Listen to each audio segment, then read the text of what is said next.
Actual collector అనే వ్యవస్థని collection అనే లింక్తోనే దాన్ని నేమ్ చేశారా? ఎస్, అప్పుడు బ్రిటిష్ కాలంలో రెవెన్యూ వసూళ్ళ కోసమే ఈ వ్యవస్థను సృష్టించారు. ఈవెన్ ఆ వ్యవస్థే ఈ రెవెన్యూ వ్యవస్థ. అంటే ఇంతకుముందు అదంతా ఉండేది. ఇప్పుడు ఆ భూమి శిస్తులు లేవు, ఏమీ లేవు, అన్నీ రద్దు చేశారు. ఇప్పుడు ప్రభుత్వమే ఉల్టా రైతులకు డబ్బులు ఇస్తుంది. అలాంటప్పుడు ఈ వ్యవస్థ అనేది అర్ధరహితం. అంటే ఆయన కూడా చెప్పారు, ఈ రెవెన్యూ వ్యవస్థకు మేమే డబ్బులు ఇస్తున్నప్పుడు కలెక్టర్ అనే పేరు సరైనది కాదు అని చెప్పేసి. అందుకే ఆయన పేరును కూడా జిల్లా పరిపాలనాధికారిగా మార్చేయాలని. వీళ్ళు కూడా ఆయనకు అనుబంధంగా సాధారణ పరిపాలన విభాగంలోకి వీళ్ళని మార్చేయడం.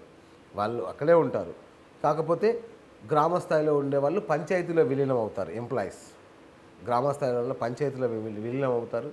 మండల స్థాయిలో ఉన్న వాళ్ళు ఇంకొక డిపార్ట్మెంట్లోకి, వ్యవసాయ శాఖలోకి వెళ్ళిపోతారు. ఇంకొంచెం పట్టణాల్లో ఉండేవాళ్ళు మున్సిపల్ విభాగంలోకి మారిపోతారు. అంతే తప్ప వాళ్ళకి వాళ్ళ ఉద్యోగ భద్రతకు కానీ కొత్తగా వచ్చే నష్టమే లేదు. అంటే వాళ్ళ సైడ్ నుంచే ఒక ప్రశ్న వాళ్ళు సంధిస్తూ ఉన్నారు, అవినీతిని సమూలంగా ప్రక్షాళిస్తే మా డిపార్ట్మెంట్లో మార్పులు చేయాల్సిన అవసరం లేదు కదా అన్నది కూడా వాళ్ళు ఒక. ఎగ్జాక్ట్లీ, అవినీతి ప్రక్షాళన చేయడం అంటేనే వ్యవస్థను ప్రక్షాళన చేయడం. నీకు ఏవైతే లూప్ హోల్స్ ఎక్కడెక్కడ ఉన్నాయో అవన్నీ ఉదాహరణకి కేసీఆర్ గారు చెప్పినట్టు ప్రతి సంవత్సరం కుల ధృవీకరణతో ఏం పని?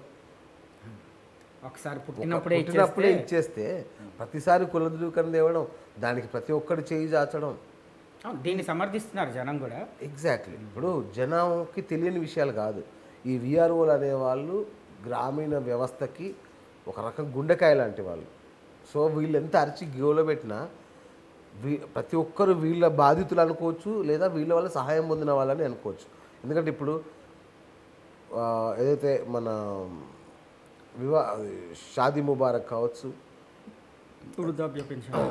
ఏవైనా ఎనీ ప్రభుత్వ పథకాలు ఏవైనా సరే వీళ్ళు ఆమోదిస్తేనే వీళ్ళ ద్వారానే చెక్కులు అనేది పంపిణీ జరుగుతుంది. అంత కీలకమైన వ్యక్తులు వీళ్ళు.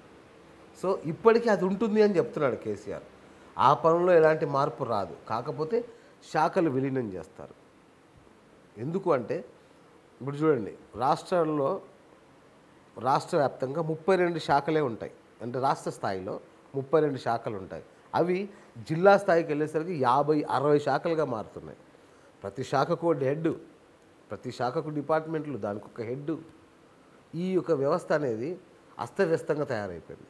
ఒక కేంద్రీకృత వ్యవస్థ లేకపోయేసరికి ఏ డిపార్ట్మెంట్ ఎలా పనిచేస్తుందో వాటి పనితీరేంటో అంటే ఒక సమీకృత విధానం అంటూ లేదు. అది తీసుకురావాలని ఇప్పుడు కొత్తగా ఈ పరిపాలనా చట్టంలో సంస్కరణలు కూడా తీసుకురావాలనేది కేసీఆర్ ఆలోచన.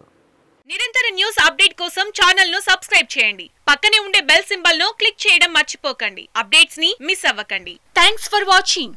Please like, comment, share. Follow on Facebook, Google+, Twitter, Instagram. For more updates, please subscribe Great Telangana TV.